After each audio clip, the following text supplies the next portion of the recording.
जय भीम साथियों। आज फिर एक बार बहुत दिनों के बाद आपका स्वागत है we the people by Sanjay Jagtap इस चैनल पे। बहुत सारा वक्त गुजर गया है और नहीं आ पाया था, ना कोई वीडियो डाल पाया, लेकिन एक ऐसे विषय पे आज चर्चा करूंगा क्योंकि देश की दो बड़ी पार्टियां और उनके प्रमुख नेताओं ने उस पर चर्चा की है, उस पर बात की है।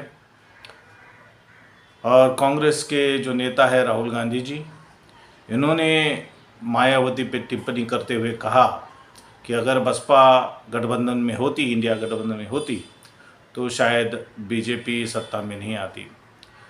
और उसके साथ ही योगी जी ने कहा कि बसपा यानी बहन मायावती क्यों इलेक्शन ठीक से नहीं लड़ पा रही है।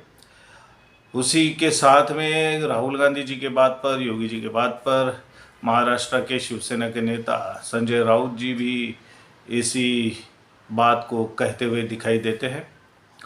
लेकिन ये सब की शुरुआत जो है, इस बात की चर्चा जो है, वो शुरू की है कांग्रेस के एक नेता उदित राज जी ने।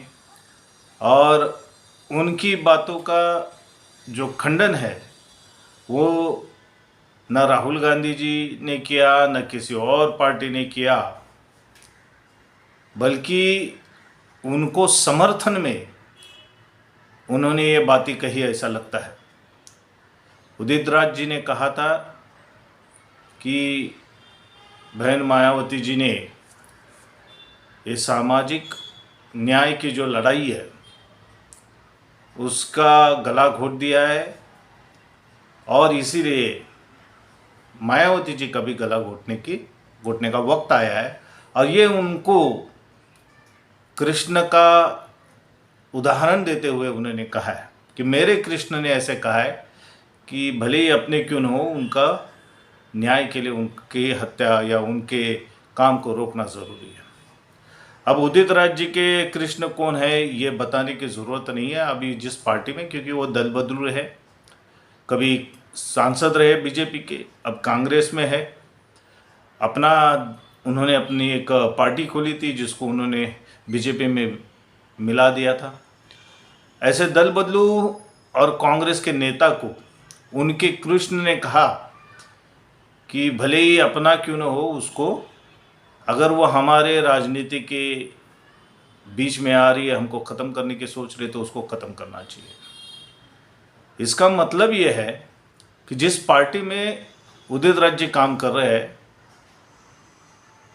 उस पार्टी की जो सोच है, वो सोच को आगे लेके जाने का काम उदित राज जी कर रहे हैं। जिस सामाजिक न्याय की बात कर रहे हैं उदित राज जी, उनको मेरा सवाल है कि जिस पार्टी में आप काम कर रहे हैं, उस कांग्रेस पार्टी की सरकार 1952 से लेके आज तक सबसे ज़्यादा वक्त कांग्रेस को मौका मिला इस देश की सरकार चलाने में। न देश की सरकार बल्कि बहुसंख्य राज्यों में कांग्रेस की पूर्ण बहुमत की सरकार रही। और वो सरकार रहते हुए जो संवैधानिक दृष्टिकोण चाहिए था सामाजिक न्याय प्रस्थापित करने के लिए, उसका पूरा मौका 100% नहीं 1000% ये कांग्रेस को मिला।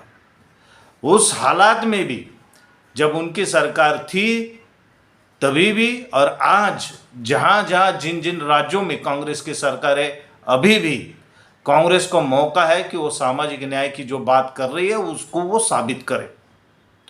अगर वो नहीं कर पा रही है तो फिर उदित राज जी को अपनी पार्टी के बारे में सोचना चाहिए, ना कि बहुजन समाज पार्टी और बहन मायावती जी के बारे में। अगर उनकी पार्टी सामाजिक न्याय प्रस्तापित करने में नाकामयाब हुई है, आज इतने सालों के बाद, 75 सालों के बाद भी हमको ये कहना पड़ रहा है, तो इसका पूरा का पूरा दोष जो है वो कांग्रेस को है। कांग्रेस दोषी है इस चीज़ के लिए। अगर इस देश में पिछड़ों को, दलितों को, आदिवासियों को मौका नहीं मिला है, उनको अपनी जितनी भागीदारी वो नहीं मिली है, तो उसका सबसे बड़ा कारण कांग्रेस राज है। आज भले ही राहुल गांधी जी इस बारे में चर्चा क्यों न करते हो, लेकिन इसका पूरा जो दोष है वो कांग्रेस को ही लगेगा, क्योंकि जो संवैधानिक अधिकार बाबा साहब ने संविधान में रखे हैं उसको लागू करने का काम इस कांग्रेस का था, जो उन्होंने नहीं किया है। अगर किसी का गला घोटना ही है तो वो कांग्रेस का गला घोटना चाहिए कि इनको मौका मिलने के बाद भी उन्होंने नहीं किया है। तो उदित राज जी, जिस पार्टी के आप मेंबर हो, जिस पार्टी के आज आप पदाधिकारी हो, उस पार्टी के अंदरूनी बातों को समझकर उसको कैसे ठीक से चला सकते इस बारे में आपको सोचना चाहिए, ना कि आपको बसपा क्या कर रही है, बहन मायावती जी क्या कर रही है, इसके बारे में आपको सोचने का कोई अधिकार नहीं है। आप अपनी पार्टी के बारे में सोचें, ना कि बसपा के बारे में, ना बहन कुमारी मायावती जी के बारे में। इस पार्टी को, बहुजन समाज पार्टी को स्थापित क्यों करना पड़ा, इसका कारण मान्यवर कांशीराम जी कहते हैं कि जितना मौका कांग्रेस को मिला सत्ता में रहकर सामाजिक न्याय को प्रस्तावित करने का, उतना मौका किसी को नहीं मिला और उसमें वो फेल हो गए हैं, वो नाकामयाब हो गए। इसके लिए 1984 में बहुजन समाज पार्टी की स्थापना करनी पड़ी। और आज देश भर में आज 3 नंबर की नेशनल पार्टी है बहुजन समाज पार्टी, और किसी धन्ना सेठों के पैसे पे नहीं चलती है, आम आदमी के पैसे पे चलती है, उसके आर्थिक मदद पर चलती है। और इसीलिए कांग्रेस हो, बीजेपी हो या और कोई पार्टियां हो, इनको ये खल रहा है कि ये पार्टी अभी तक किस तरह से, हमने बहुत कोशिश की, 40 साल हो गए इस पार्टी को ख़त्म करने की कोशिश की है, लेकिन ये पार्टी ख़त्म नहीं होती। अभी दिल्ली का जो रिज़ल्ट आया उसमें बीजेपी अगर सत्ता में आई तो उसकी बी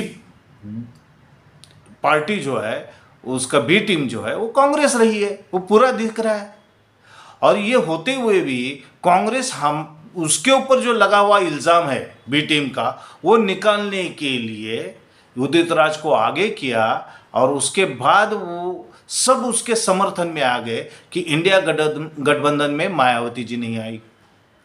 इंडिया गठबंधन में रहने वाला आम आदमी पार्टी, समाजवादी पार्टी दिल्ली के इलेक्शन में कांग्रेस के खिलाफ लड़ती है। क्या ये समझ में नहीं आता? ऐसे लगता है इन पार्टियों को कि लोगों को कुछ समझ में नहीं, आम आदमी को कुछ समझ में नहीं आता। कांग्रेस को ऐसा लगता है। वहाँ पे तो कांग्रेस की वजह से बीजेपी सत्ता में आई। ये जो उनको ऊपर इल्ज़ाम लग रहा है, इससे भागने के लिए, हम लोगों को गुमराह करने के लिए बहन मायावती जी का नाम लेकर के लोगों को बहकाया जा रहा है। जबकि सच ये है कि बहन मायावती जी हो या बहुजन समाज पार्टी हो, इनका हर स्टेट में कुछ वोट परसेंटेज है, इसी से ही कांग्रेस को और बीजेपी को डर लगता है। अरे जितने हारने वाले की तो अलग बात है, लेकिन बसपा हर राज्य में इलेक्शन लड़ती है, इनका कोर वोट है, भले ही वो कम क्यों न हो, लेकिन इनका वोट है, इनकी वहाँ पे वो दिख रहा है, लोग उसके समर्थक है, वहाँ पे बसपा का संगठन है। इस बात से कांग्रेस को भी डर लग रहा है और बीजेपी को भी डर लग रहा है, और इसीलिए लोगों को गुमराह करने के लिए उदित राज जैसे एक छोटे कार्यकर्ता को बसपा के खिलाफ खड़ा किया, उनके मुंह से उन बातें निकलवाई कांग्रेस ने, और फिर उसका खंडन करने के बजाय उसका समर्थन अलग ढंग से राहुल गांधी करते। उनका समर्थन जो है यहाँ से महाराष्ट्र से शिवसेना ठाकरे ग्रुप के संजय राउत करते हैं, और उसमें ही बीच में योगी जी अपनी बात करते हैं। इसका मतलब ये सभी पार्टियां जो है, इस सामाजिक न्याय के आंदोलन का जो नाम बहुजन समाज पार्टी है, उसको मिटाने के लिए एक हो गई है। तो बहुजन समाज पार्टी, इनकी कितनी भी इस तरह से षड्यंत्र वो करे, राजनीति करे, बहुजन समाज पार्टी ये फुले शाहू बाबा साहब के विचारों की और आंदोलन की पार्टी है। उसको ख़त्म करना ये राहुल गांधी की बस की बात नहीं, ना किसी पार्टी की बस की बात है। बहुजन समाज पार्टी भले उसका वोट परसेंटेज घट गया हो, लेकिन उसका समर्थक, उसका वोटर ये बहुजन समाज पार्टी के साथ में खड़ा रहेगा। और एक बात ज़्यादा ज़रूरी है कि अगर वो आज बसपा के खिलाफ या बहन मायावती के खिलाफ कुछ बातें कह रहे हैं, इसका मतलब बसपा अपने दिशा से भटकी हुई नहीं है, वो सही मार्ग पर चल रही है। इसीलिए इन सभी का परेशानियां इनकी हो बढ़ गई है कि बसपा हम कोशिश कर रहे हैं लेकिन ख़त्म नहीं हो रही है, और मायावती को बदनाम करके हम कुछ कोशिश करेंगे, ऐसी उनकी सोच है। ये सफल होने वाला नहीं है। बसपा बढ़ती रहेगी, बसपा का समर्थक बढ़ते रहेगा, और जब इस देश का SC ST OBC और जो धार्मिक अल्पसंख्यक है, दलित है, OBC है, पिछड़ा है और जो आदिवासी है, इस बात को समझेगा कि बहुजन समाज पार्टी ये बहुजनों की हितों की पार्टी है, और संविधान को अगर पूरी तरह से लागू करने का अगर किस में अगर जज्बा है तो वो बहुजन समाज पार्टी में है। जब जब बहुजन समाज पार्टी की उत्तर प्रदेश में सरकार आई है, उस बात को हमने सिद्ध किया है। लेकिन ये जो सामाजिक न्याय का गला घोटने की बात उदित राज कर रहे हैं, उनकी पार्टी ने तो क्या हालात बना के रखा है देश का, ये किसी से छुपा हुआ नहीं है। आज अगर कांग्रेस अगर फेल नहीं होती तो बीजेपी भी सत्ता में नहीं होती। बीजेपी सत्ता में इसीलिए है क्योंकि कांग्रेस फेल हो गई है। कांग्रेस अगर सामाजिक न्याय प्रस्तापित नहीं कर पाई है तो बीजेपी भी नहीं कर पा रही है। इन दोनों के बस की ये बात है ही नहीं, उनका ये उद्देश्य भी नहीं लगता। तो इसीलिए अगर इस देश में सामाजिक न्याय को प्रस्तापित करना है तो हमें बहुजन समाज पार्टी और भाई मायावती जी को मजबूत करना होगा। यही बात मैं आज इस मौके पे बताना चाहता हूँ। और जो कुछ भी मैंने कहा है उस बारे में आप चिंता करें, सोच विचार करें और अपना निर्णय आप खुद लें। जय भीम।